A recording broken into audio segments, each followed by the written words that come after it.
So today I will be talking about the role of healthcare professionals in pharmacovigilance. And I would like to set a perspective first. So when we see a beautiful rose, with its thorn, we generally compare that with the settings, where we are working. So we see the rose itself is actually the drugs with all their beneficial effects, the impact, that they're creating, bettering the lives of our patients. But at the same time, they will always have some thorns, which are the adverse reaction or side effects as in our layman language. And when we talk about the role of pharmacovigilance, that is actually the thorn stripper. So you must have observed that before preparing a bouquet, the flower person will remove the thorns with the help of this. That is what all of us are doing together, playing the role of thorn stripper, making sure that we minimize the side effects or the adverse reactions of the drugs, and we make them safer for the patients. We have seen that typically there are various components of the healthcare delivery systems. There are the healthcare providers, but they are bound by the regulations which comes directly from the regulators or from the payers or the suppliers, which are further regulated. But at the same time, most important is the role of healthcare professionals or providers, because they are the ones which are serving the consumers or the patients. Healthcare professionals are of various kinds. I mean, we already know, but just a quick one. These are the doctors, dentists, nurses, midwives, pharmacists, nutritionists, dietitians, and other technical or paramedical staff with relevant experience. And when we talk about different pharmacovigilance models, there is passive surveillance, stimulated reporting, active one, comparative observational studies, targeted clinical investigations, and descriptive studies. But I'm going to highlight more today on the spontaneous reports. Though HCPs play a role in all of these, but then their role become more intentional and motivational when we are talking about spontaneous reports.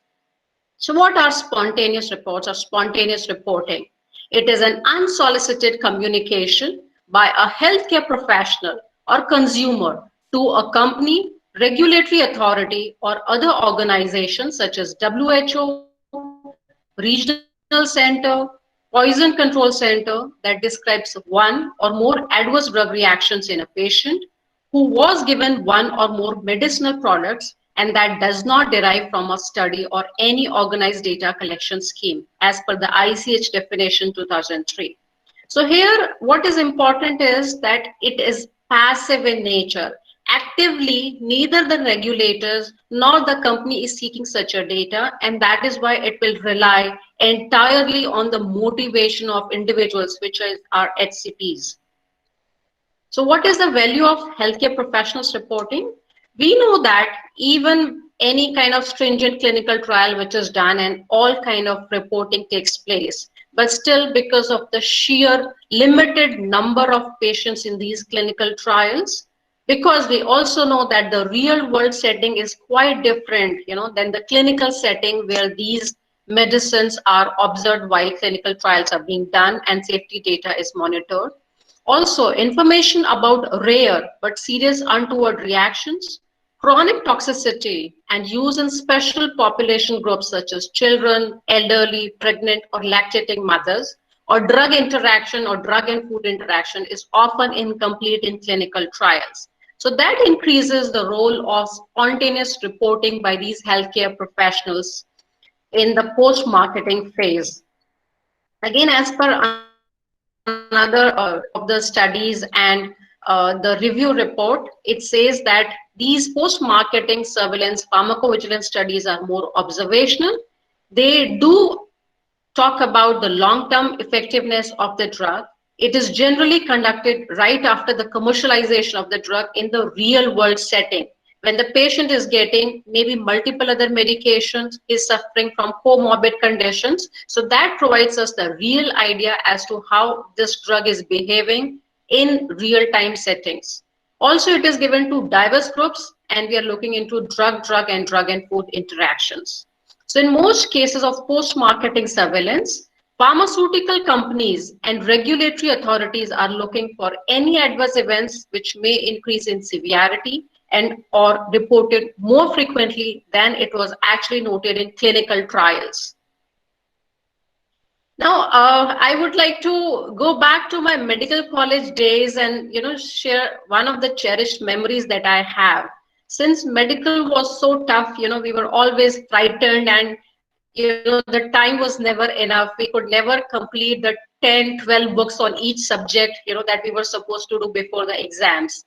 And then I remember one of the professors while giving exam, and he said that exams should not be something to be frightened of. You should not be scared of it, because it is a time, it is a celebration to show off your knowledge, that how much you know.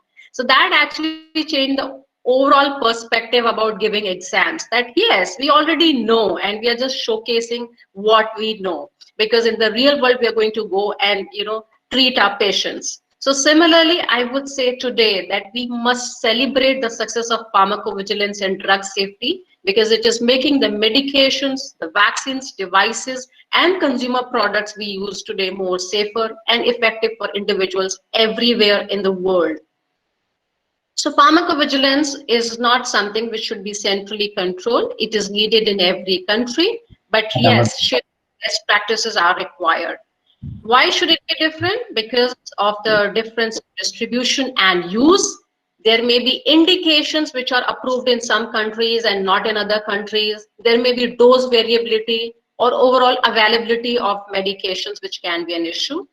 Genetics, diet, and tradition of people play an important role, and accordingly, the side effects may manifest. Pharmaceutical quality and composition of locally produced medication may again differ. And also important to highlight here is that non-orthodox drugs, such as herbal remedies, we do talk about Ayurveda or homeopathy, and not just that, just the the grandma's recipe for some of the diseases, which can be used along with other allopathic medications, which should be taken into account. And that is why pharmacovigilance has to be customized as per every country, though we follow certain standard protocols.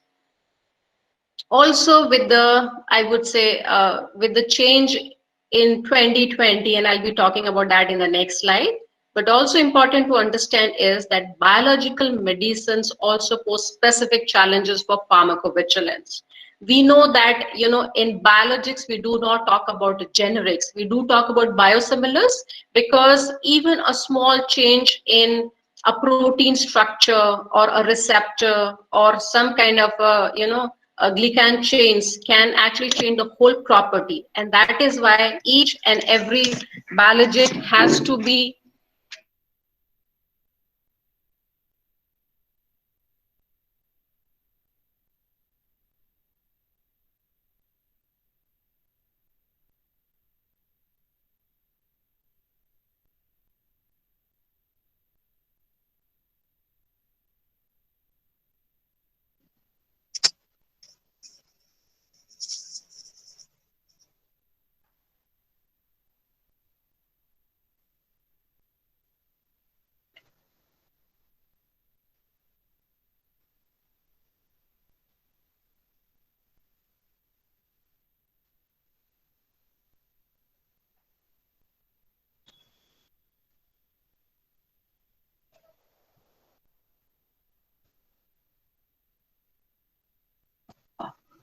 I think we lost Dr. Maya.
I think I just lost somewhere in between. Shall I continue? Yes, I think Okay, so. sure. Yeah, Yes, thank you please. so Yes, much. please. Okay, so we know that with the introduction of new vaccines, biologics, drugs, medical devices to protect the population from the potential harm and adverse effect, there is a need of pharmacovigilance system which is diligent, which is robust, and also proactive. It should not be reactive, but it should be more proactive in nature. We know that the doctors bring their diagnosis in his pocket was again something which was very frequently used, during our medical college days. Which means if the doctors will put a diagnosis only which he knows about, if he's aware of it, there can be certain rare diseases which he may miss. Similarly, using the analogy, we can say that we have to educate our doctors, our healthcare practitioners and providers on all aspects of pharmacovigilance so that it can be brought to the notice of the regulators and the companies. So till we educate and train and sensitize the doctors in medical colleges, government as well as private hospitals, we are missing on the information which may actually be potential enough to change a certain indication, dosage which can be used in special population. So can we raise the bar? More so with COVID-19 in this year, and we have seen the repurposing of so many medication, lot of research going on for newer medication, and more so on the vaccines. So we need to understand that there is a pressure on pharma companies to bring about the next drug, which is superior in efficacy, has better outcomes, and improved quality of life.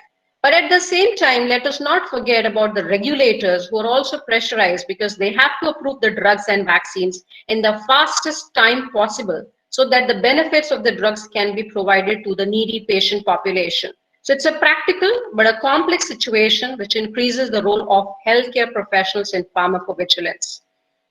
Some points to ponder. India has a population of 1.3 billion, which is approximately one-sixth of world's population. India is also one of the largest producers of pharmaceuticals. But have we ever thought that are we generating one-sixth of the world's safety report today? Giving example from other countries, like this report was actually published in UK by Rachna Kasliwal, and she did mention that there is a lot of underreporting which is happening. There was this survey which was conducted, and it highlighted that it is actually the GPs which are more likely to report an ADR as compared to specialists, which was 51 versus 35%. And in another study, it shows that the GPs who are actively reporting are the ones who have having more knowledge on ADR reporting and those who are more interested in pharmacotherapy than their non-reporting colleagues. So we understand that this has been a challenge. Another one from the Saudi world highlighted that the healthcare professionals' awareness and knowledge of adverse drug reactions and pharmacovigilance is low. They said, though HCPs play a very crucial role in pharmacovigilance system, and it actually requires considerable knowledge and expertise in the field of medication safety, which will contribute, to the successfully helping the patients by early recognition, management, and reporting of medicine safety issues. But at the same time, HCPs should be educated about the necessity and procedure of adverse event reporting. So they should possess a combination of training as well as research skills in this area. And the study concluded by saying that the lack of awareness and knowledge of pharmacovigilance and ADR reporting among healthcare professionals is yet seen.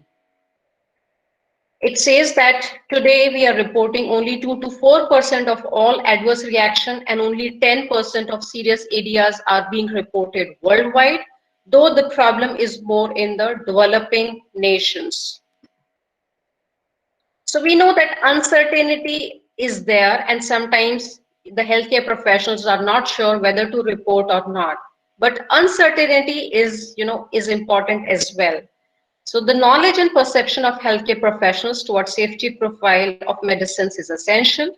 They should be aware of the unexpected adverse reaction and should report suspected adverse reaction to the regulatory authorities or to the company. And they should understand that no medicinal product is entirely or absolutely safe for all people in all places at all times. So they must practice with some measure of uncertainty. In his book on post-marketing surveillance, in this particular chapter, Gupta and Sharma highlighted that spontaneous adverse reaction reporting is the main backbone of pharmacovigilance, and it is required to create hypotheses about potential harm of medicines that need further evaluation. I mean, even if the doctors understand that each and every drug will have some kind of, adverse reaction, they still need to understand, might be it has not been reported earlier, and they could be the flag bearer and, the one who provides the first signal. So they should be, I would say, this aspect should be highlighted in HCPs. So spontaneous reporting is highly helpful in identifying of very rare or delayed reactions that could not be detected during the short period of the clinical trial, and the safety of a medicine could be investigated after its approval and throughout its life cycle by using spontaneous reporting tool. So there are various methods, primarily about giving economic incentives, the training of the physicians and the educations, providing feedback to physicians about the signals which have been identified by them, and distribution of list of the most important areas to be reported. So the results of these interventions, in this particular survey was both quantitative and qualitative, but it did help in improving the overall reporting among HCPs. In another study, 235 healthcare professionals were involved in a questionnaire, pre-CAP and post-CAP. So CAP stands for knowledge, attitude, and practice. And it was highlighted that after providing this training, the CAP training on pharmacovigilance, the reporting actually doubled up, in the HCPs, which highlights the importance of providing the knowledge, correcting the attitude, and using that in practice. So we know that there are adverse reactions. We know that there are systems which are prevalent. There is WHO, then we have our national body, then there are regional and peripheral centers which report into the central body, even in India, and they further report into WHO. But we still know that they are able to capture some niche areas, or I would say maybe the government and medical colleges are being covered there. People who are studying pharmacy or those who are studying MD pharmacology are well aware of this. But if we talk about a lot of private practitioners in India, if we talk about those doctors which are associated with corporate hospitals, they are not very well captured and educated by this kind of a system. So if there is a leakage, then obviously we are missing out on all these kind of case reports which could have been reported in spontaneous reporting. So it is important to share best practices from around the world on HCP education and how they are trying to plug the leakage and making sure that we report each and every adverse reaction. Sensitizing the HCPs by increasing the awareness, especially a conference like this, and we are seeing increasing number of pharmacovigilance conferences these days, which are a very important tool where we are proactively talking about patient safety and sensitizing all stakeholders. So it's a silver lining for better healthcare situation in near future. And that is the need of the hour. We need to create awareness and train the public and medical professionals. Framing of strong regulations for reporting of ADRs are required, which should be diligent, should be proactive. With that, there should be effective implementation. How do we make sure that we are able to cover up all doctors in India are given this pharmacovigilance training and they are implementing it, if we can create a system like that? So for that, a collaborative effort between government, regulatory officials, pharmaceutical companies, and obviously healthcare professionals and patients is required. So that was about my presentation. Thank you so much.